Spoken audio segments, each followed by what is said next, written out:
Assalamualaikum warahmatullahi wabarakatuh.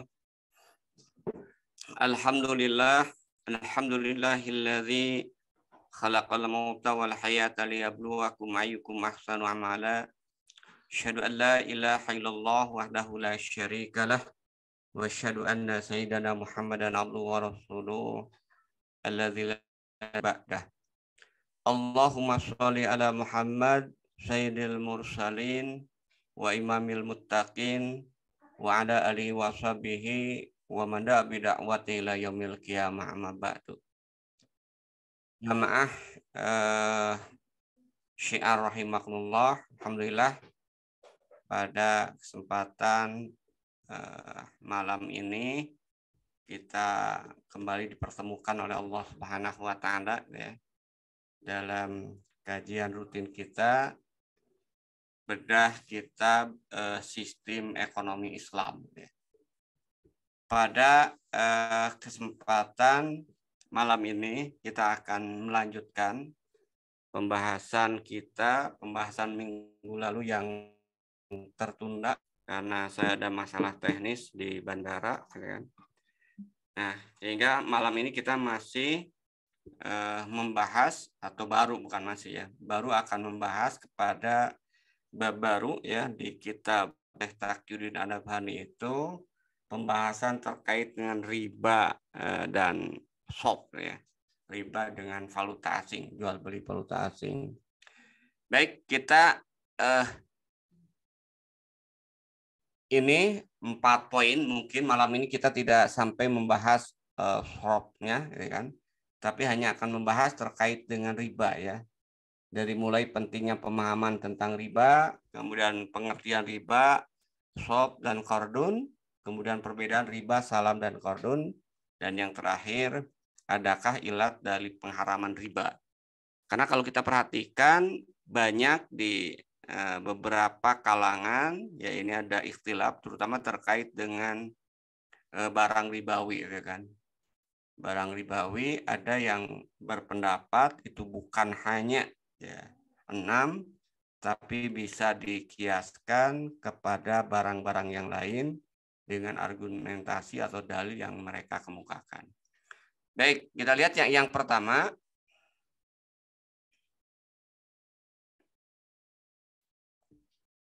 Kenapa kita perlu memahami riba ya?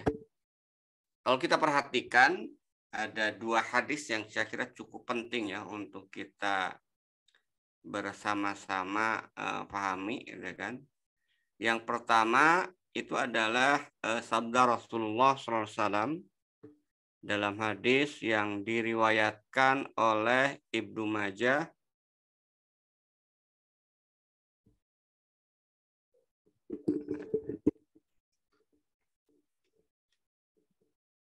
di mana Rasulullah SAW bersabda sayati ala nasi, ya kan? Afwan, ini responnya lambat ini bentar. Jadi dalam hadis ini Rasulullah SAW bersabda, ya'ti ala nasi jamanun ya'kuluna riba famalam ya'kulhu asobahu min gubarihi. Ya, Rasul menggambarkan akan datang suatu masa itu kan di tengah kehidupan umat manusia di mana pada saat itu kata Rasulullah tidak seorang pun di antara mereka yang tidak akan memakan harta riba. Ya.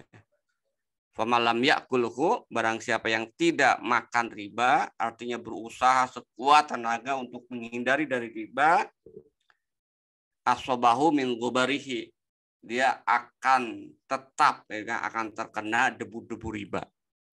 Dan ini saya kira hari ini kita bisa rasakan ya, betapa riba menggurita di seluruh sektor kehidupan. Nyaris kita itu sangat berat ketika kita ingin terbebas dari riba. Ya. Kalaupun kita ingin berusaha, tapi ternyata kalau menurut hadis ini debu-debunya tetap kita dapatkan ya. Kemudian yang kedua, hadis yang kedua ini yang perlu juga kita pahami, karena kita hidup dalam sistem ekonomi kapitalis, ya, di mana kehidupan Islam belum tergambar secara utuh, sehingga seolah-olah riba atau bunga ya dalam bentuk lain ya itu sesuatu keniscayaan, ya. Sesuatu yang sulit untuk kemudian dihindari, gitu kan. Sehingga akhirnya bahkan ada fatwa, kalau mungkin para pemirsa, para asid asatidah lihat di beberapa media sosial, TikTok maupun YouTube, ada ya dengan alasan darurat beberapa ulama dengan beraninya mengatakan bahwa bunga bank itu bukan riba, gitu kan. Atau dalam kondisi darurat riba itu kemudian dibolehkan. Nah, kenapa? Karena kita ada pada kondisi sistem Islam itu kemudian diterapkan sehingga tidak terbayang ada satu kondisi di mana ya masyarakat itu kok bisa terbebas dari kehidupan riba ya. Nah, dalam hadis ini Rasul menyatakan ya'ti ala nasi zamanun yastahilluna riba bil bai. Akan datang kata Rasulullah suatu masa di mana ketika orang-orang menghalalkan riba dengan alasan jual beli. Ini yang kedua, ya. Kemudian yang ketiga, kalau kita perhatikan kenapa kita perlu penting memahami riba, Allah dengan tegas dalam surat Al-Baqarah ayat 276 itu menyatakan yamhaqullahu riba wa yurbis shadaqat. Wallahu la yuhibbu kulla kaffarin asim. Allah memusnahkan riba dan menyuburkan sedekah, dan Allah tidak menyukai setiap orang yang tetap dalam kekafiran dan selalu berbuat dosa. Ini menarik gitu kan. Ayat ini menyatakan bahwa wallahu la yuhibbu kullu kaffarin asim. Ya. Allah tidak menyukai orang-orang yang tetap dalam kekafiran. Ya. Kalau kita kaitkan dengan ayat sebelumnya yang terkait dengan dosa riba ini, itu disebutkan mereka akan masuk neraka khalidina fiha, itu kan, ini ngeri, mereka kekal di dalamnya. Ya. Tentu nanti akan ada memang sedikit ikhtilaf, ada yang mengatakan bahwa orang yang ini ditujukan memang kepada mereka yang sudah tahu riba itu haram tapi tetap kemudian melakukan aktivitas riba, ya, sehingga akhirnya tadi menghalalkan, inilah yang akan membuat orang itu kemudian kekal di neraka. Tapi kalau orang kemudian meyakini bahwa itu tetap dosa, tapi dia kemudian tetap tidak bisa menghindari karena kelemahan iman, ya ini yang mungkin ya tidak termasuk dalam kategori khalidina fiha, tapi ya cukup lama juga mungkin akan mampir dulu di neraka. Nauzubillah min dzalik. Itu saya kira poin pertama yang terkait dengan kenapa kita perlu memahami riba. Kemudian yang kedua, apa sih sebenarnya definisi yang terkait dengan riba? Ya, ini saya ambil dulu dari beberapa kitab yang lain. Nanti kita lihat ke pembahasan Syekh Taqiyuddin An-Nabhani. Ya. Ya. Jadi nanti kita lihat bagaimana Syekh Taqiyuddin An-Nabhani mendefinisikan terkait dengan riba ini. Ya. Yang pertama kalau kita lihat, riba itu secara bahasa itu ziyadah. Ya. Ziyadah artinya tambahan. Sementara setelah istilah syar'i dalam kitab Asy-Syarikat karya Syekh Abdul Aziz Al-Khayyat, beliau menyebutkan yang disebut dengan riba itu adalah huwa kullu ziyadah li akhdil muta'aqidain fi aqdil mu'awwadhah min ghairi muqabil. Jadi riba itu adalah setiap tambahan bagi salah satu pihak yang berakad dalam akad pertukaran yang sebenarnya tidak ada kompensasi atau tidak ada akad pengganti, tidak ada pengganti. Atau dengan kata lain, riba itu adalah huwa ziyadatu fi muqabilil adli. Ya. Riba itu adalah tambahan sebagai kompensasi atau sebagai pengganti dari waktu. Itu kemudian dalam kitab yang lain, ya, riba juga didefinisikan ya adalah kullu ziyadah masyrutatin, ya. Kullu ziyadah masyrutah fil akdi khaliyah an iwadin masyru'in. Jadi ini hampir sama saya kira definisi ini.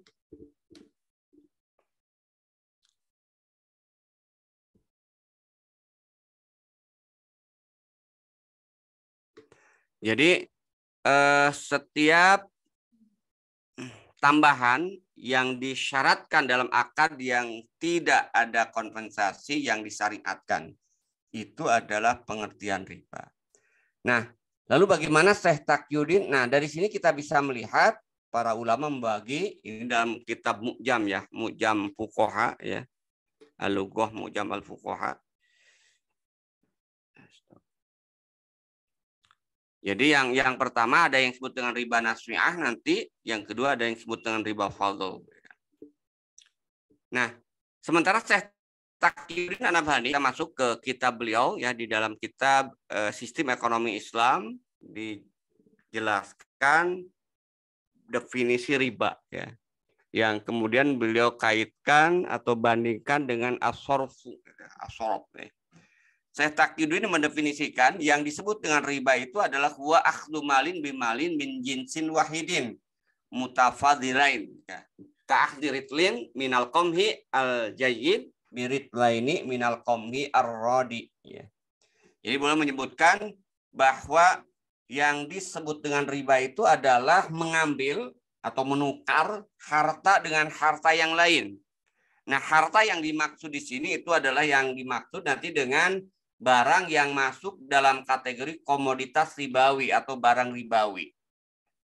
Di mana harta itu kemudian ditukarkan yang sejenis ya dengan ada kelebihan. Beliau mencontohkan ka'akhdiritlin minal qamhi, seseorang kemudian menukar satu fon kurma yang baik, al-qamhil jayyid, biritlaini minal qamhi ar-radi, dengan kurma yang 2 fon kurma yang buruk. Riba. Sebenarnya yang disampaikan beliau nanti terkait dengan riba barang ribawi itu kan, walaupun nanti di belakang juga nanti ada riba yang terkait dengan pinjaman ya kan.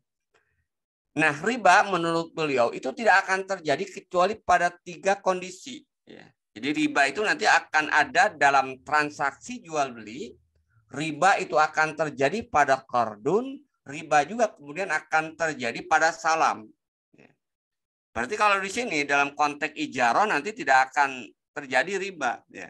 Di dalam konteks muamalah, peluang yang akan menghasilkan riba di dalamnya kalau tidak memenuhi ketentuan-ketentuan, yang pertama itu terjadi pada jual beli. Ya. Jual beli barang ribawi atau jual beli juga mata uang tadi yang kita bahas nanti di pertemuan minggu depan. Kemudian yang kedua qardun, ya. Qardun juga ini pinjam, dan yang ketiga salam, ini jual beli terkait dengan barang uangnya duluan, ya kan, barangnya kemudian belakangan. Itu pertama, Syekh Taqiyuddin mendefinisikan yang terkait dengan riba. Kemudian beliau kontradiktifkan atau beliau pasangkan dengan as-sorfu.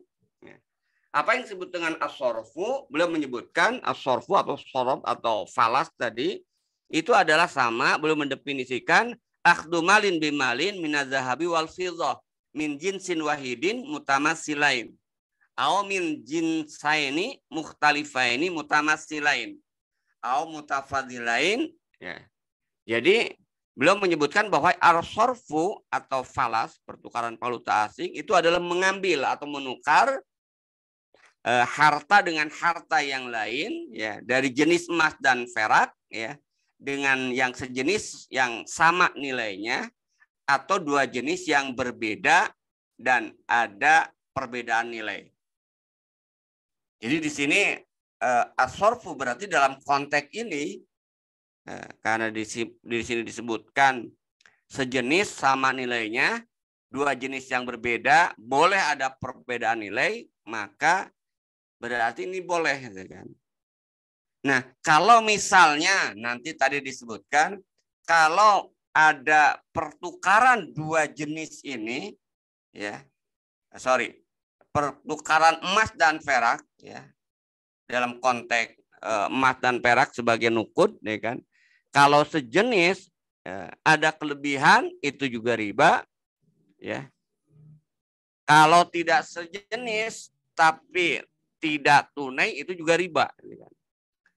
Nah, kata Syekh Taqiyuddin dalam pembahasan di kitab ini, beliau menyebutkan as-sarfu la yakunu illa fil bai'.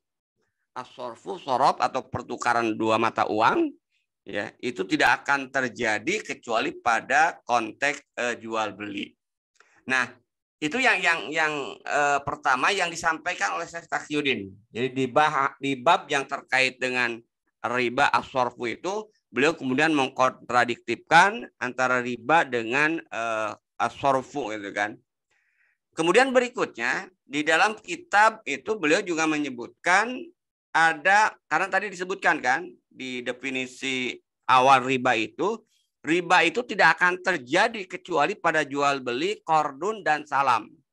Nah, lalu di kitab tersebut oleh Syekh Taqiyuddin An-Nahmani dijelaskan, ya kan, apa sih perbedaan antara jual beli, qardun serta salam.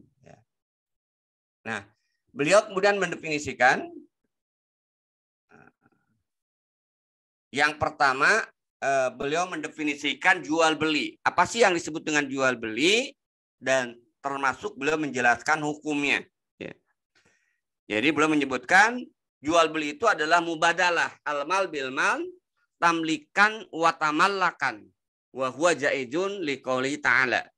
Jadi jual beli itu adalah pertukaran harta dengan harta lain, baik untuk dimiliki maupun untuk dikuasai. Hukumnya boleh didasarkan pada firman Allah Subhanahu wa taala, wa ahalallahul bai'a wa harrama riba. Allah telah menghalalkan jual beli dan mengharamkan riba.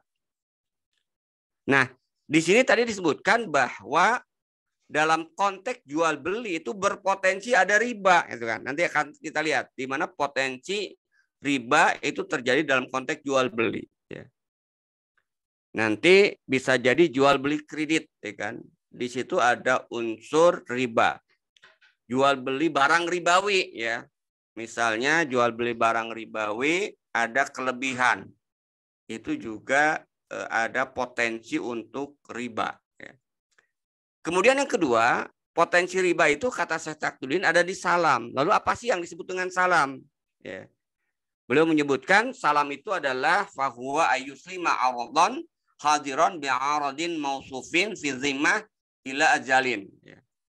Wa yusama salaman wa salapan.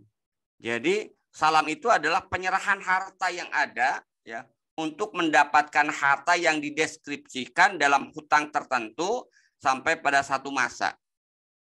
Ini berarti ada penyerahan harta. Hartanya itu apa? Ya bisa zahab wal fiddah, bisa uang, bisa juga harta yang lain. Nah, harta itu untuk apa? Untuk mendapatkan harta yang lain yang itu kemudian tidak diserahkan pada saat yang sama, tapi tadi ya illa azalin, ya, sampai pada waktu tertentu sesuai dengan kesepakatan. Apakah 3 bulan yang akan datang, 2 bulan yang akan datang. Nah, itu yang disebut dengan salam.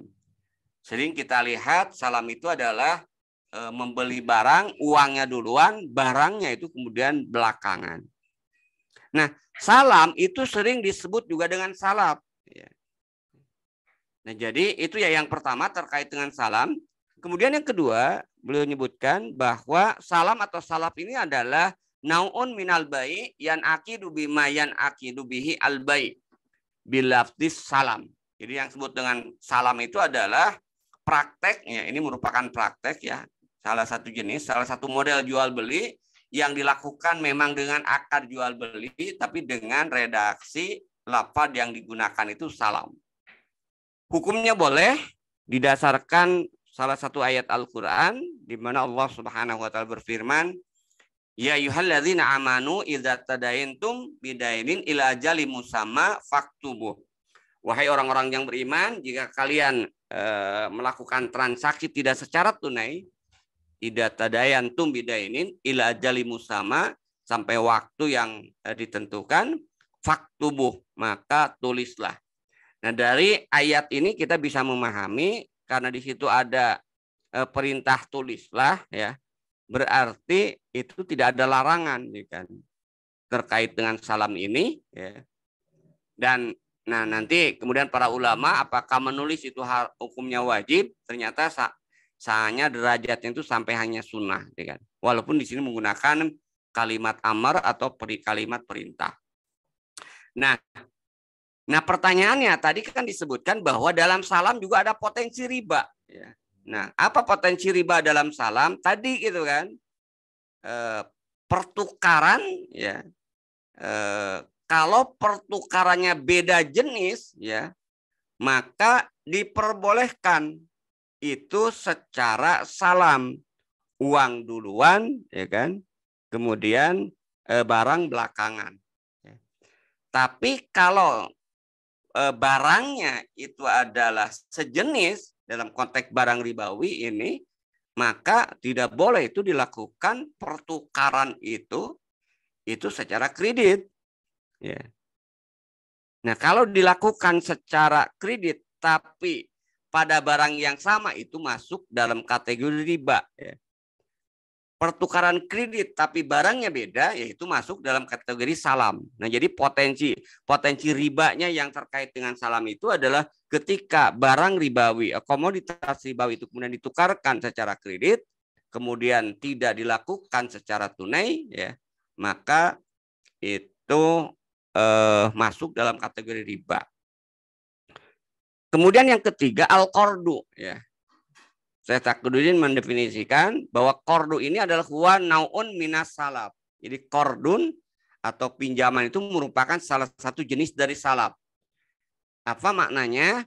Huwa ayyu'tiya malan li akhara, ya, liyastariddahu minhu, ya. Jadi kordun itu adalah salah satu model dari salaf, yaitu memberikan harta pada orang lain untuk diminta kembali. Diminta kembali, ya, dengan apa istilahnya itu waktu tertentu. Ya. Nah, nanti dalam konteks bahasa Arab itu nanti ada kordun, ada ariyah, ya kan?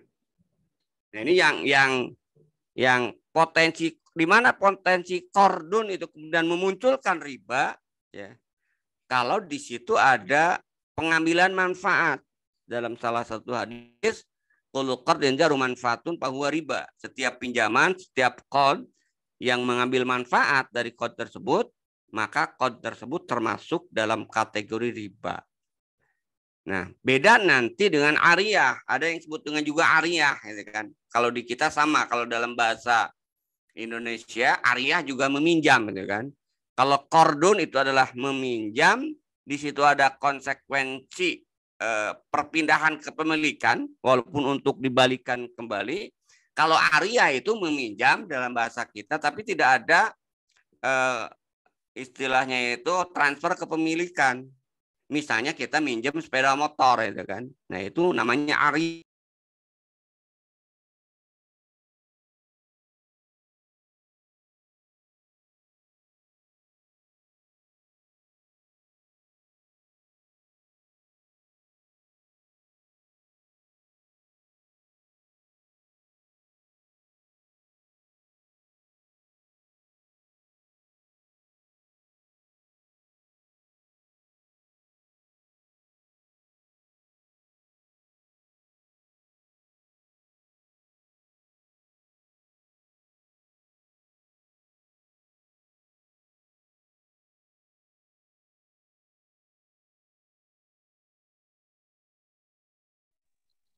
Artinya ada gangguan teknis, Ustadz tiba-tiba terlempar dari forum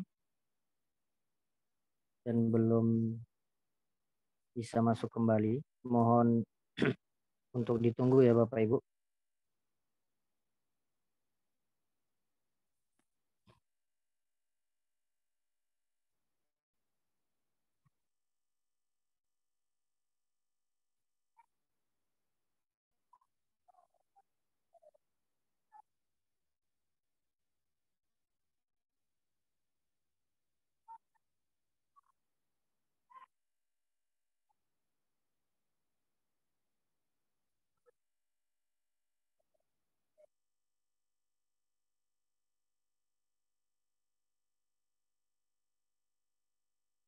Kami coba untuk komunikasi dulu.